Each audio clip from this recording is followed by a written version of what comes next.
Well, it's being billed as the biggest Trump protest ever, with more than 800 demonstrations expected. Anti-Trump hands-off protest, as it's called, was one of hundreds taking place simultaneously nationwide. Chicago ever. Like oceans of people. And it looks like this entire square is full. We will not be silenced. Hands off. Hands off. April 5th, 2025. From Boston to San Diego, from Seattle to Miami, the streets didn't sleep. No bomb dropped, no scandal leaked. Just one collective roar shaking the foundations of the American Republic. Hands off. It wasn't a headline, it was a warning. And it started with a single decision. So, what happened? On April 5th, more than 1,400 demonstrations took place simultaneously across all 50 states. They happened at state capitals, city halls, public service centers, and local parks, anywhere citizens could gather and raise their voices. Over 3 million people joined the movement in just one day. There was no single demand, but there was one clear message. We are here today to send a clear message that we will not sit by while Donald Trump and his billionaire friends dismantle the protections that our families count on. Hands off Boston! From retirees reliant on social programs, to students facing deportation, to workers laid off due to broken supply chains, to nurses, teachers, and veterans. Hands off became the space where every impacted voice came together. The strength of the movement was in its diversity. Signs called out corporate influence. Messages defended access to healthcare and education. Flags from all walks of life were raised. American flags beside LGBTQ+ flags, Palestinian flags, and labor union banners. The chants were not radical. They were expressions of urgency, the voice of a society that felt pushed aside by policies beyond its control.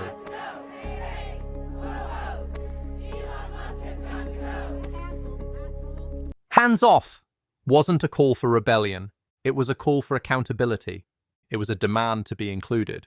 Above all, it was a collective effort to reclaim the right to shape the future. In the first 3 days of April 2025, the Trump administration announced one of the most aggressive trade moves in modern US history. A new 50% tariff on Chinese imports pushed the total rate to an unprecedented 104%. The decision was made without negotiations, without prior notice, and without any clear off-ramp. In response, China imposed 34% retaliatory tariffs, restricted exports of rare earth minerals, and blacklisted 11 major American companies. The economic shock was immediate. Global markets trembled. Consumer prices in the US surged. Supply chains around the world began to fracture. Companies like Apple and Walmart were thrown into production and distribution chaos. But the most unexpected consequence wasn't on Wall Street, it was on the streets. On April 5th, a nationwide uprising under the banner "Hands Off" erupted across all 50 states. Millions of people from every social background came together in protest. This wasn't just a backlash against a trade policy. It was the voice of a nation that felt excluded from the very system meant to serve them. The immediate cause was clear. The tariff policy wasn't a typical economic adjustment.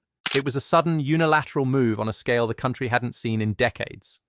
In less than 72 hours, the administration imposed a 104% tariff on all Chinese imports, without consultation, without warning, and without any transition plan. While Beijing prepared for negotiations, Washington closed the door. No meetings, no exemptions, no negotiations. American businesses, from tech giants like Apple to agricultural exporters, were caught off guard. Costs skyrocketed, supply chains snapped, jobs were lost. Prices surged before products even reached the shelves. People weren't outraged because they understood tariff structures. I feel like the prices are ridiculous now. It's to the point where it's going to be harder for people to shop because the prices are just insane. They were outraged because they felt invisible, cut out of a decision that affected every part of their lives. That was the final straw. Beneath the surface, however, the roots ran deeper. This wasn't just about a policy. It was about a promise broken over decades of globalization. Since the 1990s, the US economy had shifted production overseas in pursuit of efficiency and profit. Consumers got lower prices. Corporations gained record returns. But millions of workers lost stable jobs. Entire communities lost purpose. And a sense of fairness disappeared. Trump didn't cause that wound, but he tapped into it. He turned frustration into fuel and weaponized it for political gain. To many, he was the first leader who dared confront China. But in doing so, he also undermined the very economic system that the country had come to rely on, without a plan for what would replace it. There was one more factor: trust, or the loss of it. Many protesters weren't staunch partisans. They weren't pro-left or anti-right. They simply no longer believed in either side. They saw Democrats as too passive to protect workers. They saw Republicans as too loyal to the ultra-wealthy. They saw policymaking captured by a powerful few, while the majority paid the price. Hands off wasn't just about economics, it was a declaration. The system no longer represented the people it claimed to serve. It moved into the streets, with real feet, real voices, and real faces. Hands off wasn't a moment of protest. From retirees who lost pensions, to workers who lost jobs, to students punished for speaking out, to nurses, veterans, teachers, and immigrants, everyone brought a different wound, but asked the same question. Who does this government really represent? The signs they carried weren't just against tariffs. They were rooted in something deeper. To destroy the middle class, and if you destroy the middle class, a large middle class, if you destroy that and it's reduced to a small middle class, there is no America. That's who we are and what we're about. They didn't wait for politicians. They didn't need central leadership. They organized themselves, spoke for themselves, because for many there was no other choice. While Americans took to the streets to demand accountability at home, longtime allies abroad quietly asked a different question. Can we still trust the United States? From Tokyo to Brussels, from Hanoi to Ottawa, the sentiment wasn't just surprise, it was disappointment. No consultations, no warnings, no contingency plans, just a sweeping set of tariffs applied to friends and rivals alike. No meetings, no roadmap, no exceptions. Japan, a key strategic partner and investor of over $1 trillion in American infrastructure and R&D, immediately sent an emergency delegation to Washington. Instead of diplomacy, the response was a tweet. President Trump publicly accused Japan of unfair treatment of American automakers. As of now, no exemption has been granted. The European Union proposed a 0-for-0 deal. Eliminate tariffs on cars and industrial goods mutually. Washington didn't respond. Behind closed doors, Brussels began preparing a list of retaliatory tariffs, including potential penalties on Apple, Microsoft, and Tesla. A vote in the European Parliament is pending. If passed, it could trigger the first US-EU trade war since World War II. Vietnam offered to reduce tariffs on US LNG and automobiles to 0, a strategic move to avoid being targeted. South Korea, though praised publicly by Trump, was still hit with a blanket 25% tariff. Most chose to absorb the damage rather than risk becoming the next headline. Only 3 countries were fully exempted from the sweeping tariffs: Russia, Canada, and Mexico.